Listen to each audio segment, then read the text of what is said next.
안녕하십니까. 3월 20일 오후 김경국TV 시작하겠습니다. 지금 중국 대륙이 발칵 뒤집혔을 것 같은 소식이 전해져 오고 있습니다. 인류 역사상 최대 규모의 데이터가 해킹당했다는 소문이 중국발로 흘러나오고 있습니다. 맨날 남의 나라 해킹만 하던 중국이 이번에는 제대로 당한 모양새입니다.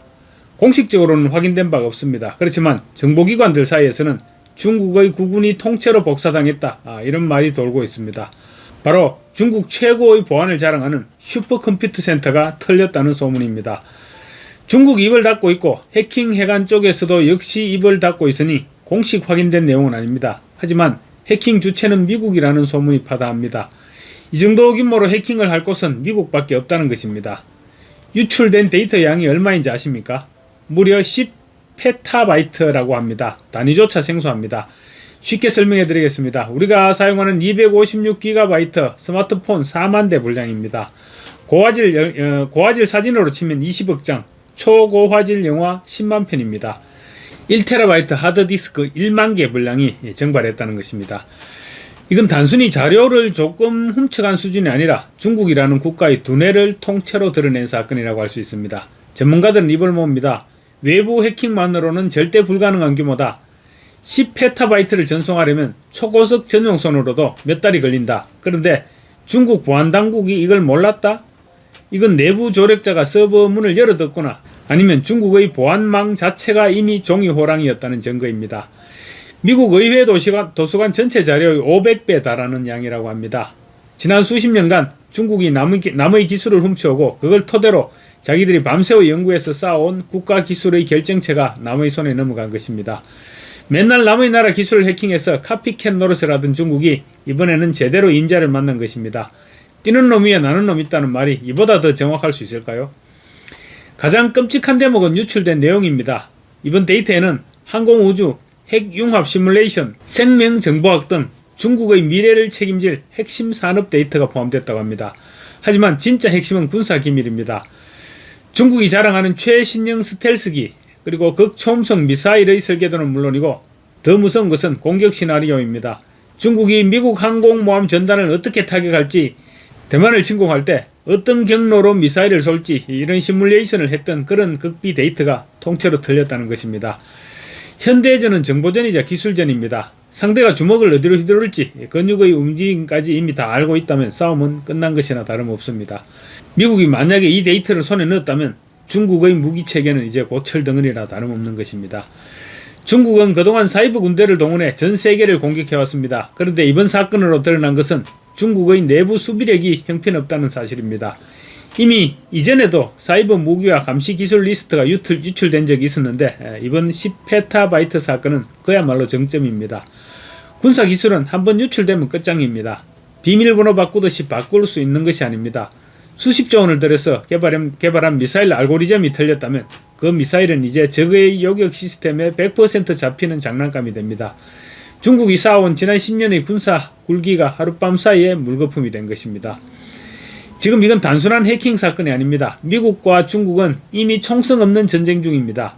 미사일 대신 데이터가 오고 가고 핵무기 대신 알고리즘이 폭발하고 있습니다. 이 전쟁에서 한번 뚫리는 쪽은 회복 불가능한 격차를 허용하게 됩니다. 한국과도 직접적으로 상관이 있습니다. 중국의 기술 패권이 흔들리면 글로벌 공급망이 요동치게 됩니다. 미중 갈등은 이제 통제불능의 수준으로 격화될 것이고 그 틈바구니에 낀 우리나라는 선택을 다시 강요받게 될 것입니다. 남의 집 불구경할 때가 아닙니다. 중국 슈퍼컴퓨터 센터의 10페타바이트 데이터 정발은 단순한 해킹 사건을 넘어서 동북아시아의 경제 및 안보 지형을 뒤흔드는 퍼펙트 스톰이라고 볼 수 있습니다. 이 사건이 한국의 핵심 먹거리인 반도체와 방산 시장에는 어떤 영향을 미칠까요? 그래서 제가 제미나이에게 한번 물어봤습니다. 그랬더니 제미나이는 중국의 반도체 설계 데이터와 공정 시뮬레이션이 해킹당했다면 한국 반도체 기업들에게는 천재일우의 기회가 됩니다. 반도체 설계는 수조 원의 비용과 수만 명의 엔지니어가 투입된 결과물입니다. AI 학습 데이터와 칩 설계도가 유출됐다면 중국의 자체 칩인 창신 메모리와 양적 메모리 등은 설계 변경을 위해서 최소 3년에서 5년의 기간을 허비해야 된다는 것입니다. 그리고 삼성전자와 SK하이닉스가 초격차를 유지하는 데 가장 큰 위협은 중국의 추격이었습니다. 이번 유출이 사실이라면 중국의 연구 역량이 마비되고 한국 기업들은 차세대 HBM이나 2나노 공정에서 중국이 감히 따라올 수 없는 거리를 벌릴 시간을 벌게 됩니다.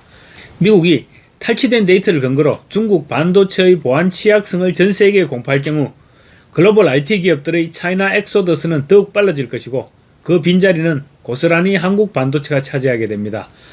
중국의 군사기밀 유출은 전 세계 무기 시장에서 중국제 무기 기피 현상을 불러일으키며 K방산에 날개를 달아줄 것입니다. 그게 아니더라도 이번 미국 이스라엘과 이란 전쟁에서 이란에 설치했던 중국산 레이더에 구멍이 뻥뻥 뚫렸습니다. 지난 1월이었나요? 마두로를 체포할 때도 베네수엘라의 중국산 레이더는 미국의 비행기들을 전혀 잡아내지 못했습니다. 반면 한국의 천궁2는 이번 이란 전쟁에서 100%에 가까운 명중률을 자랑하면서 그야말로 펄펄 날았다고 할 수 있습니다. 중국제 무기의 보안 깡통 사실도 입증됩니다. 중국은 저렴한 가격을 무기로 동남아, 아프리카, 중동 시장을 공략해왔습니다. 하지만 설계도와 공격 시뮬레이션이 틀린 무기들을 누가 사겠습니까? 적군이 이미 내 무기의 약점을 다 알고 있다는 사실은 중국제 무기를 고철로 만들어버릴 것입니다. 폴란드와 호주, 중동 등에서 승승장구 중인 K9 자주포, FA-50, 천궁2 등은 이제 성능과 가격뿐만 아니라 보안성 측면에서 중국제와 비교할 수 없는 우위에 올라서는 것입니다. 이번 이란전을 통해 K방산은 이미 위력을 발휘하고 있습니다. 중국제 무기를 고민하던 국가들이 대거 한국으로 발길을 돌릴 가능성이 매우 높다고 볼 수 있습니다. 이번 해킹 사건은 한국 방산업계에도 강력한 경고가 됩니다. 우리도 틀리면 끝장이라는 위기감 속에 국내 방산 보안 시스템에 대한 대규모 투자가 이뤄질 것이고 이는 보안이 확실한 K방산이라는 새로운 브랜드 가치를 창출하게 될 것입니다. 해킹 사건이 사실이라면 이번 사건은 한국에 단기적으로 엄청난 경제적 기회를 주지만 중장기적으로는 안보적 리스크도 안겨주게 됩니다. 자존심과 기술력을 동시에 잃은 중국이 기둥뿌리를 다시 세우기 위해서 한국의 기술을 해킹하려 될 것입니다. 물론 중국 정부는 이 사실을 팩트라고 하더라도 이 사실을 끝까지 부정할 것입니다. 하지만 이미 세계는 서로의 뇌를 탈탈 털어가려는 전쟁에 돌입했습니다. 이번 사건의 배후가 미국인지 아니면 중국 내부의 반체제 세력인지는 중요하지 않습니다. 팩트가 맞다면 중국이란 거대한 요소에 하나의 회복 불가능한 균열이 생긴 것입니다.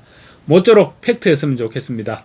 그런데 이미 지난해 비슷한 무기 및 사이버 기술 유출 사례가 있었고 당시 중국 보안업체의 내부 자료 12,000건의 문서가 대량으로 유출됐었습니다. 지난해 당시 중국이 만든 공격용 무기 기술 자체가 외부로 유출됐던 것으로 알려지고 있습니다. 그래서 이번에도 사실일 가능성을 배제할 수 없다는 것입니다. 한번 지켜보도록 하겠습니다. 마치겠습니다. 감사합니다.